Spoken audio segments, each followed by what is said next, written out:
Ang tunay na pagpapakumbaba ay nangangahulugang hindi kailanman naghahanap ng pagkilala o papuri, ngunit ang ilan ay ipinagmamalaki ang kanilang sarili kung gaano sila kababa.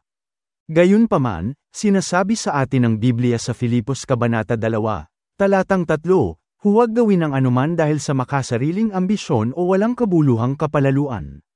Sa halip, sa pagpapakumbaba, pahalagahan ng iba kaysa sa inyong sarili.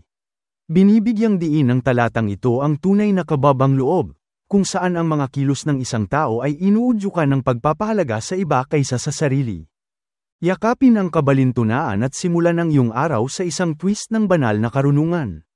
Mag-subscribe sa Banal na Mga Kontradiksyon at makatanggap ng inspiring thought sa loob ng wala pang 1 minuto sa bawat episode na nagpapasaya sa iyong umaga ng mas mabilis kaysa sa may timpla ng iyong kape.